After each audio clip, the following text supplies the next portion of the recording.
आज हमारे साथ में एक ऐसे व्यक्तित्व है, मतलब भगवान ही कायनात एक तैयार कर देता है चीज़ की भैया तू जा, सक्सेस कर और चुप बैठना। बिल्कुल वैसे ही किस्म के इंसान है। नाम है उनका सुनील दर्शन।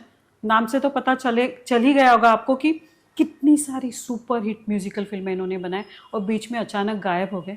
अब एक नई न्यूज़ लेके आ रहे और इन बिटवीन वो कहाँ थे, क्या कर रहे थे, हम जानने की कोशिश करेंगे। और आप सभी का स्क्रीन ग्राफिया में स्वागत है एक नए विचार और पर्सनालिटी के साथ में। सुनील जी, आपका स्क्रीन ग्राफिया में ढेर सारा स्वागत है। Thank you. और जैसे कि मैंने कहा कि बिल्कुल गायब से हो गए, मतलब करीबन काफ़ी सालों से क्या कर रहे थे आप, कहाँ थे? मैं यहीं था, कहीं नहीं जा रहा था। सिनेमा के बिगड़ते हुए हालातों को देख के मन में बहुत तकलीफ़ हो रही थी और समझ नहीं पा रहा था कि यहाँ पे क्या हुआ। हमारे यहाँ कुछ 2005 के बाद कॉर्पोरेट्स आने शुरू हुए अच्छा। और कॉर्पोरेट कल्चर आना सीपन शुरू हुआ। उसमें एक आर्टिफिशियलिटी दिखती थी, समथिंग अनरियल दिखता था। तो ऐसा सोचा कि भाई आए हैं, इंथुजियाज्म से आए हैं, ये डाई आउट हो जाएगा। लेकिन क्या they don't come from normal, एक नॉर्मल जो एग्जिस्टेंस होता है वहाँ तो होता है एक मरा 100 और खड़े हो जाता है, क्योंकि उनका एक स्टॉक मार्केट का गेम है, हमारे जैसे सिंपल फिल्म मेकिंग का नहीं है। तो काफ़ी टाइम इस चीज़ को उभरते देख लिया कि भाई ये तो कहीं नहीं जा रहा भाई। तो फिर हमारा तो जिम्मेदारी किसके प्रति, अपने प्रति, तो अपने कर्म के प्रति है, लेकिन हमारी ऑडियंस के प्रति, इस इंडस्ट्री के हालातों के प्रति, इंडस्ट्री के जो कल्चर्स हैं उनके प्रति I felt that I am responsible towards it and मैं कुछ करना चाहूँगा। और मैंने बहुत कुछ किया है, कई लीगल फ्रंट्स पे मूव करता हूँ। हालांकि कानून पता नहीं अंधा है कि बहरा है कि क्या, उसका इंतज़ार कर रहा हूँ वो डिसीजन लेने के लिए। पर एग्जैक्टली हुआ क्या कानून के आपके दाव पेच, मतलब कि कहाँ से कब से शुरू है, कैसे? क्योंकि डिजिटल फॉर्मेट्स जो आए तो उनके लिए जो कानून हैं वो बहुत एडिक्वेट, यू नो, शायद यहाँ वाले तैयार नहीं थे या तैयार नहीं होना चाहते, क्या है हालात उससे तो मैंने नहीं समझता हूँ। तो मैंने सोचा क्यों ना ये फिल्म जो है, ये तो काम कर ही रहा हूँ, ये तो मेरी जंग हो गई, लड़ाई हो गई, लेकिन एक काम करता हूँ, अपना जो प्योर काम है फिल्म बनाने का उस पर लौटता हूँ। और फिर कुछ कोविड का पीरियड आ गया तो फिर घर में बैठे रहे कुछ 2 साल। फिर सोचा यार वाकई बहुत देर हो गई है, 2022 निकल गया ये सोचते सोचते। और 23 में मैंने इस कहानी जो थी फाइनल की और फिर इसका म्यूज़िक रिकॉर्ड करने की कोशिश की, तो पूरा साल निकल गया। एंड 8 गाने हैं इस फिल्म में।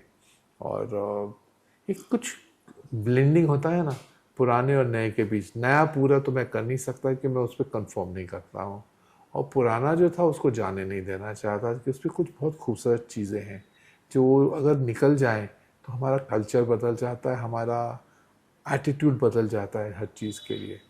तो कहीं ना कहीं एक ब्लेंडिंग लाने की कोशिश की और ये सब्जेक्ट लिखा, इसका म्यूज़िक बनाया। फिर सोचा भाई कास्टिंग में स्टार्स बहुत ऊंचे हो गए हैं आसमान में। तो मैंने सोचा मैं तो ज़मीन पर रहता हूँ, और जो ज़मीन पर लोग हैं उनमें जो मुझे स्टार दिखता है पोटेंशियल, कई पहले भी बनाए स्टार्स, बहुत ऐसे स्टार्स हैं जो यू नो ऑर्डिनरी होते थे ह्यूमन बीइंग्स, जो स्टार्स बन गए उस ड्यूरेशन में। तो मैं सोचा चलो फिर एक कोशिश ऐसे करता हूँ, और फिर अंदाज 2 का जन्म हुआ। और ऐसे ही एक लड़का, कुछ दोस्तों की कास्टिंग पहले कर रहा था, हीरो फाइनल नहीं था मेरा, तो दोस्तों की कास्टिंग करने के लिए मेरे पास कुछ लड़के आ रहे थे। तो उनमें से एक लड़का मैं फील किया यार ये तो, इसमें कुछ और मटेरियल है। तो उस लड़के को उससे कुछ बातचीत की, try to understand his point of view, और फिर ऐसा फील किया कि भाई इसको साइन करना चाहिए। तो उसके लिए एग्रीमेंट बनाया और उसको एग्रीमेंट साइन कराया उससे। और फिर उससे उससे समझ ही नहीं पाया वो कि उसे हीरो के लिए साइन किया गया था। तो आई वॉज लाइक ग्रेट, ये लड़का तो है, अब इसको कुछ 2-3 महीने पॉलिश होने के लिए भी देने पड़ेंगे। तो उस काम पे लगाया, इतने में हीरोइन का मौका आया। तो हीरोइन भी जब नया लड़का था तो नई लड़की कास्ट करना चाहता था, तो कुछ वीडियोस देखता रहा तो उसमें मुझे एक पंजाब से एक लड़की दिखी। आई thought she was very attractive, और वहाँ पे बहुत पॉपुलर हो गई थी। तो मतलब क्यों ना इसे हिंदी सिनेमा में ब्रेक दें। तो उसे बुलाया दिल्ली से and she came in and उसको तो 5 मिनट लगे साइन करने के लिए, to be honest, okay. Because I thought she was just what I thought she would be. और वो अच्छी एक्ट्रेस है, अकायशा नाम है लड़की का, और खूबसूरत है। वो जो हीरोइन जो हमारी फिल्मों की जैसे होती थी वो उसको कंफर्म करती है। तो ये 2 कास्ट हो गए। अंदाज में एक तीसरा ट्रायंगल कंप्लीट करने के लिए तीसरा एंगल है।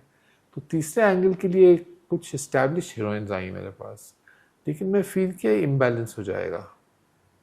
तो मुझे ऐसी ही लड़की चाहिए जो ऑडियंस के नज़र में नहीं थी। तो मेरे पास एक लड़की है नताशा फर्नांडिस, उसने मेरी एक फिल्म में काम किया था, जो लास्ट फिल्म बनाई थी, एक हसीना थी एक दीवाना था।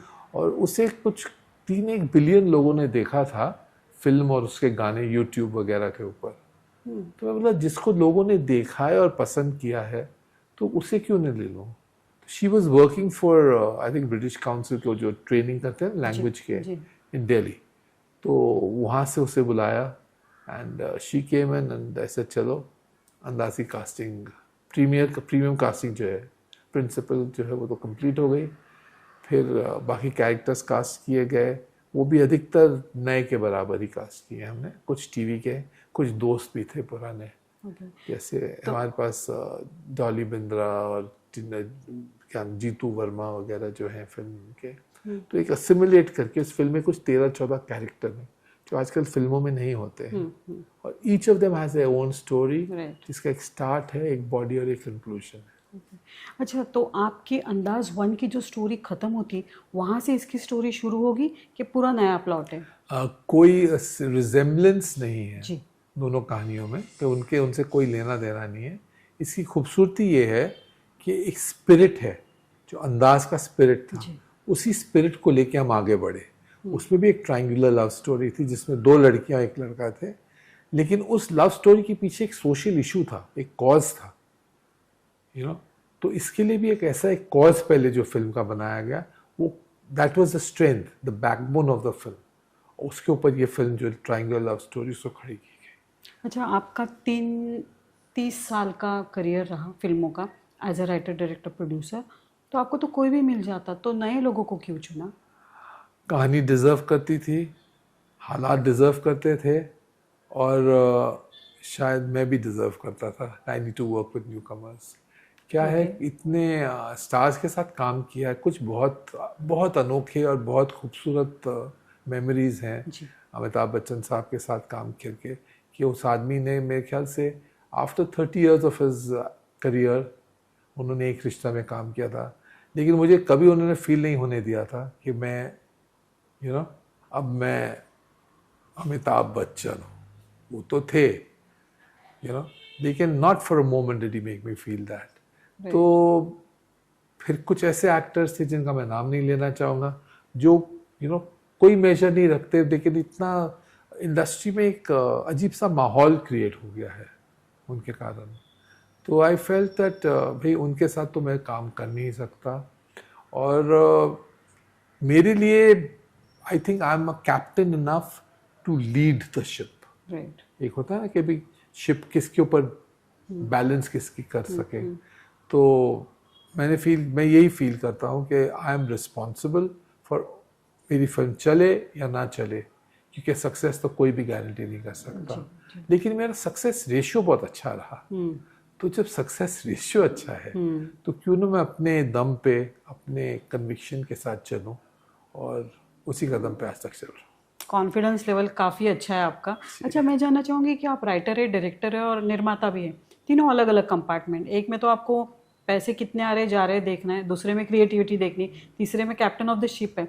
तो ये एक ही आदमी जब करता है तो किस तरह से रिस्पॉन्सिबिलिटी का कंपार्टमेंट होता है? एक दिन में कितने घंटे होते हैं, हर घंटे में कितने मिनट होते हैं, हर मिनट में कितने सेकंड होते हैं।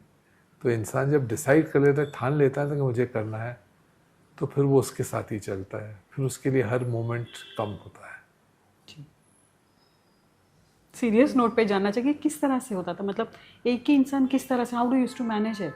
आई एम वेरी क्यूरियस। हमारे पीछे टीम भी तो होती है ना। Right, okay. If I'm the producer, right, I put my vision together, my vision as a producer, on the production. Right. But I have my team who's backing it. Like Anand is there.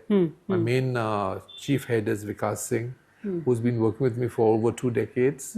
So he's there. So I have this team of people who are backing me. So the direction team, and strangely मुझे direction team में लोग ज़्यादा नहीं लगते. अच्छा. क्योंकि मैं हर किसी से direct communicate करता हूँ. हाँ.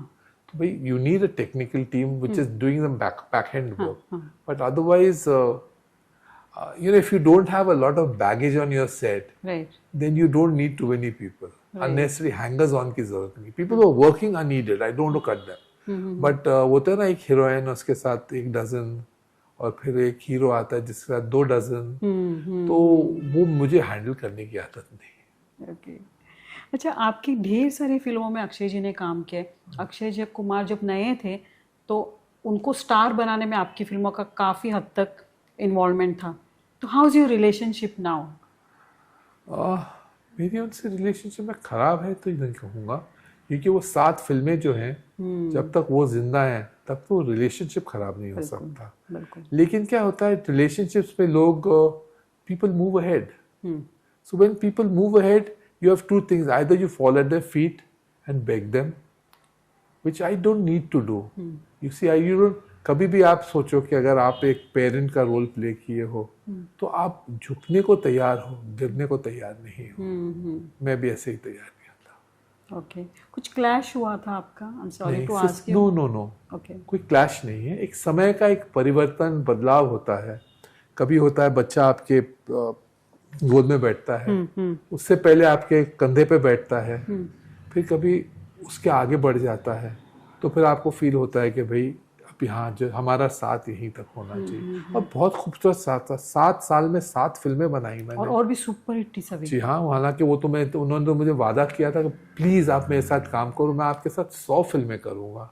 तो मैं सोचता था सच नहीं हो सकता. तो मेरा बिलीफ सही था, सच नहीं हुआ. लेकिन 7 फिल्में कर रहा कहाँ कम था. तो ये आपको कभी पता चला कि 100 फिल्मों का वादा कंप्लीट नहीं होने वाला है? कुछ बातें रहने. If you are comfortable, then you can. If not, then I thought doing 7 films is a lot. Right. We worked very well. ये ऑफिस कई साल तक उसका ऑफिस जैसा ही था. यहीं he was around and it was a great pleasure. Remember him with pleasure. Why have the pain in it? True. तो कभी मुड़ के उन्होंने अपने आप से पूछा नहीं कि क्या हो रहा है, चलो करते, क्यों नहीं हम काम कर रहे? ना मैंने सोचा. हाँ. अगर मैं भी सोचता, अगर मैं भी चले जाता तो शायद होता. लेकिन ना मुझे जरूरत थी और उसके पास तो लोग नोट के क्या बोलते हैं बैग भर के आ रहे थे. हाँ. तो उसको सोचने का बेचारे को वक्त भी कहाँ होता. Never mind. 2003 में आपकी अंदाज आई थी. तो इसका सीक्वल या पार्ट 2 आने में मतलब करीबन 22 साल लगे. ऐसा क्यों? मतलब पहले आपने कभी क्यों नहीं सोचा? पहले सीक्वल्स का एक प्रथा नहीं थी. स्ट्रेंजली जब विचार आया, अगर कहानी नहीं आती तो सीक्वल नहीं आता. मेरे दिमाग में कहानी आई, उस कहानी को ये टाइटल सूट करता हुआ आया, तो मैंने उसको I only titled it Andaz 2 because it was somewhere the structure was very strangely the structure was similar. It's very different. बहुत ही अलग सी फिल्म है. मतलब कोई एक सीन, कोई एक ऐसी चीज आपको मिलती भी नहीं लगेगी. लेकिन एक स्पिरिट होती है ना फिल्म की, वो इसमें वो कायम है, वो जिंदा है. वो एक सोशल रिस्पॉन्सिबिलिटीज, वो इमोशंस जो होते हैं, वो बेहतरीन म्यूजिक जो होता है वो सेम है. और यहाँ तक कि जब मैंने फिल्म को जब फाइनल लिखा तो मैंने इसका एक डिलेमा था कहानी का, जो उस कहानी में भी डिलेमा था अंदाज के. उस डिलेमा को कल्मिनेट करने के लिए और कोई जरिया नहीं था other than put one song. वो गाना ही सब कुछ खत्म कर देता था. बिना समझाए सब समझा देता था. कौन से गाने की बात कर रहे हो? उस फिल्म में गाना था रब्बा इश्क ना होवे. राइट है. वही सिचुएशन जो है इस फिल्म में भी आई.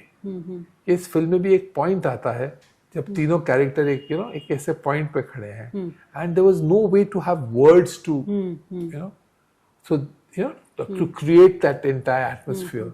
तो उसी को भी हम लोग ने एक गाने को रिक्रिएट किया और वो गाना आप कल पर 1-2 दिन में आ जाएगा टेलीविजन के ऊपर और आप देखना बहुत पसंद आएगा. आई एम श्योर.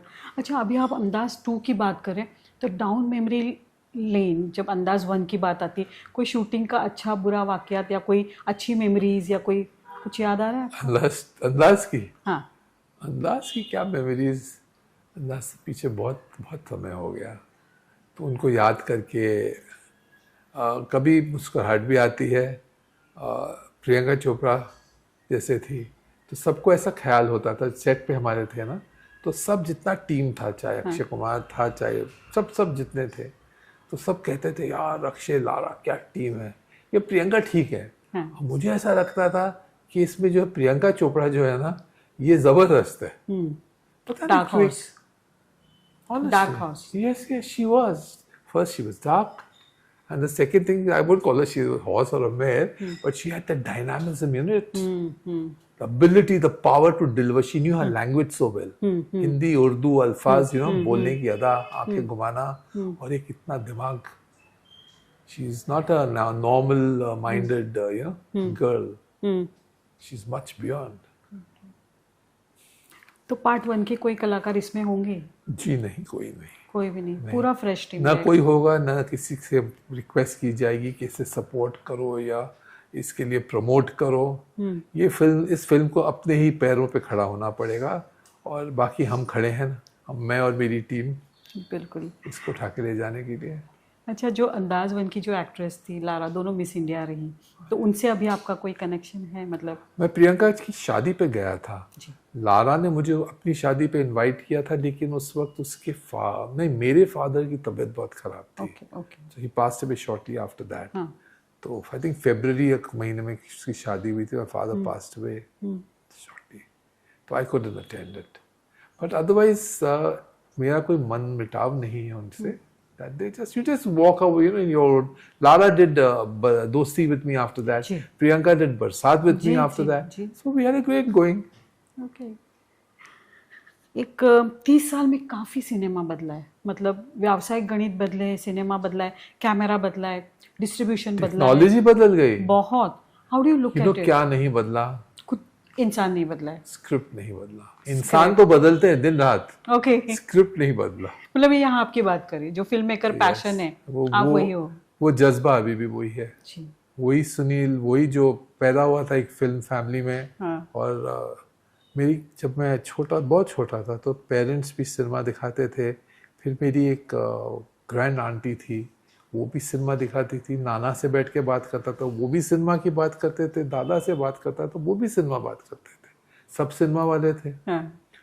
फादर के साथ जब थोड़ा बड़ा हुआ, तो घर में जितना देखा भाई, कभी प्रकाश मेहरा आ रहे हैं, कभी मनमोहन देसाई आ रहे हैं, कभी H.S. रवेद आ रहे हैं। The environment was cinema. So, although my father always wanted me to become get into some alternate industry and production, etc. लेकिन मेरा तो निश्चित था कि भाई एक ख्वाब था, एक ख्वाहिश थी जो पूरी नहीं हुई पूरी तरीके से। I wanted to assist Raj Kapoor Saab for a movie, but that never happened. But I got to meet him very well, of course, and one day he invited us over for lunch, and I had a great session with him when he was alive. And I was very young then. I was, I think, 22, something like that. And it was such a pleasure meeting him. That was blessing enough for me.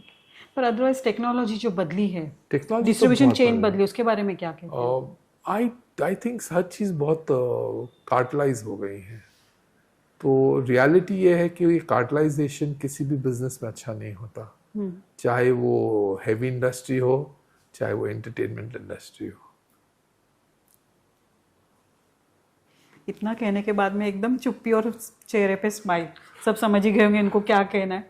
अच्छा, web series का भी ज़माना है, तभी तो नहीं था, तभी सिर्फ वीडियो कैसेट में फिल्में मिलती थी, अभी वेब सीरीज है।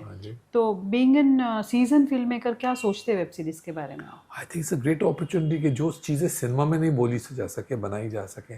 कई कहानियाँ होती हैं जो 2-2.5 घंटे में नहीं बोली जा सकती। कभी आपको कहानी बोलनी पड़ती है, उस कहानी की लेंथ, मैंने को 2 स्क्रिप्ट लिखे रखे हैं, वो कहानियाँ, कोई कहानी 6-7 घंटे में बन पाएगी, 7-8 घंटे पता नहीं दूसरी वाली कितना टाइम लगेगा। But they are legendary stories which I want to tell someday. I wish I get the opportunity, because if I don't tell it, then nobody will be able to tell it. For the simple reason, because क्या है, आपके experiences होते हैं, you know, वो कहीं ना कहीं उस सिनेमा में पिरोने पड़ते हैं। तो अगर वो experience, if I get an opportunity I love to make them, they beautiful subjects. I am sure, मतलब आपने जिस तरह से फिल्में, हालांकि मुझे अपॉर्चुनिटी मिली कि आपकी सभी फिल्में देखूं, उसका रिव्यू करूं, जब ऑन रिलीज थिएटर में प्रेस होता था, मैंने किया हुआ है, तो मुझे पता है आपको एक ऑडियंस की नस पता है कि आप मिलेगा, आपके एक के बाद के एक सीक्वेंस जो है, सीन है, आपके गाने हैं, आई एम श्योर वही जादू आपके वेब सीरीज और फिल्मों में भी देखने मिलेगा। यस, कोशिश तो करता हूँ, म्यूज़िक पे बहुत मेहनत करता हूँ और कहानी और थोड़ी सी उम्मीद रखता हूँ फिल्म में। फिल्म निराशा तो ज़िंदगी में होती है, लेकिन I always feel positivity eventually succeeds, you know. जी, सो वो एलिमेंट तो ज़रूर है। Okay. और जो निराशा के कैरेक्टर हैं, I think as we have in Andaz too also, there is an element of hope to her also, you know. So that's the fun of life. Okay, आपने 30 साल में 20 के करीब फिल्में बनाई होंगी। 15-16 बनाई हैं। ओके, 15-16 फिल्में, उसमें से किसी फिल्म का अभी के ज़माने में किसी को लेके रीमेक करने का कुछ दिमाग, आप अगर सोचा दिल में आया तो? आपको मैं क्या कहूँ, मैं रीमेक करने की मुझे ज़रूरत ही नहीं है। कितने फिल्म मेकर्स हैं जो मेरी कहानियों को रीमेक करते जा रहे हैं मुझे बिना राइट्स दिए हुए। ओह, कुछ नाम लेना चाहेंगे फिल्मों का? आपको मालूम, मैंने कुछ फिल्में बनाई थी, जैसे जानवर। हाँ, तो जानवर को अंग्रेजी में क्या कहते हैं? एनिमल। और मैंने एक रिश्ता फिल्म बनाई थी, आपको उसकी कहानी याद है? रिव्यू तो किया था, कौन? अमिताभ बच्चन, हाँ हाँ, अक्षय कुमार, जी, फादर सन के हाँ, रिलेशनशिप हाँ, के ऊपर, मदर थी, फिर एक बहन है, बहन का हस्बैंड है, वो हस्बैंड धोखा देता है, फैमिली ओरिएंटेड, वो फैमिली उसको, उसी स्टोरी का एक एक्शन वर्जन बना था ना लास्ट ईयर। ओके, तो आपको आपकी फिल्मों की, मतलब इतनी आपकी फिल्में बड़ी है कि आप नहीं बना रहे, दूसरे बना रहे। फिर ऐसी ऐसी मेरी कई फिल्में जो हैं, वो लोगों ने बिना कहानी के ना, कहानी को थोड़ा सा शिफ्ट करके, सिनेरियो बदल के, उसका सोल वही पकड़ के बनी है फिल्में। आपने कुछ एक्शन लेना नहीं सोचा? मेरे पास इतने एक्शन बाकी चीजें लेने के लिए क्या action sir. So long I just feel that the relevance of my stories is so important. और जब तक वो कहानियाँ relevant रहती हैं, I'm quite happy. I don't want them to misuse. जो इन्होंने बनाई, उन्होंने अपने अप्रोच से अच्छी फिल्में बनाई, बहुत अच्छी फिल्में बनी एक्चुअली मेरी कहानियों के ऊपर, बहुत कामयाब भी हुई हैं, बहुत कामयाब। नेक्स्ट क्या कर रहे हैं अंदाज 2 के बाद में? बहुत ख्वाब हैं, बहुत सपने हैं, बहुत फिल्में बनाना चाहता हूँ और मैं बहुत काम करता हूँ। अनफॉर्चुनेटली मेरी पेस जो है, ना लीगल सिस्टम, ना हमारा जो सारा सिस्टम है, वो उस पेस को मैच नहीं कर पाता है। तो इसलिए जो काम 1 घंटे में हो सकता है, वो 1 उम्र लग जाती है होने में, यू नो। तो उसमें बहुत फंसा हुआ हूँ। तो उन चीज़ों को भी अटेंड करना पड़ता है, बिकॉज रोज़ अगर मैं अटेंड नहीं करूँ तो शायद वो अटेंड निगलेक्ट हो जाती है। तो मैंने ऑन द पर्सनल लेवल काफ़ी फाइट्स लड़ी हैं, लड़ रहा हूँ, in the interest of cinema. Swag personal तो होता ही है, लेकिन I feel the bigger interest is more important, and things like copyrights and you know, a lot of things which people did never understood about, उनको study किया मैंने। आई think I was amongst the first producers जो अपनी फिल्मों को copyright कराना शुरू किया, कि कॉपीराइट कराने के बाद भी चोरी होता है यहाँ तो, पर फिर भी आपके पास कोई प्रोटेक्शन का एक डॉक्यूमेंटेशन तो है। अब पता नहीं कोर्ट उनको भी मानते हैं कि नहीं मानते, वो नहीं पता, but I try to do my best for the industry. Okay, और आपकी वेब सीरीज भी आ रही है, मतलब सोच रहे आप, आपके पास कहानी तो तैयार है जी हाँ, आने वाले कुछ दिनों में? Yes, hopefully. Okay, but I want to make a lot more cinema as well. I have a lot of cinema left within me. I'm sure about it. तो सुनील जी, स्क्रीनग्राफिया से बात करने के लिए मतलब धन्यवाद मैं कहूँगी, क्योंकि काफ़ी साल बाद आपसे मिलना हुआ और आपकी जो एक फिल्म की रिदम थे, गाने थे, स्टोरी थी, अभी भी मतलब बहुत लोगों के दिल में और जहन में। और आपकी दूसरी फिल्म जो है अंदाज 2, उसके लिए हमारी तरफ से ढेर सारी शुभकामनाएं। और आपका जो पहला सक्सेस रेट था, रैपो था, वो आपको इस फिल्म में वैसा ही मिले और दर्शकों का प्यार मिले, हमारी शुभकामनाएं। Thank you so much. Thank you.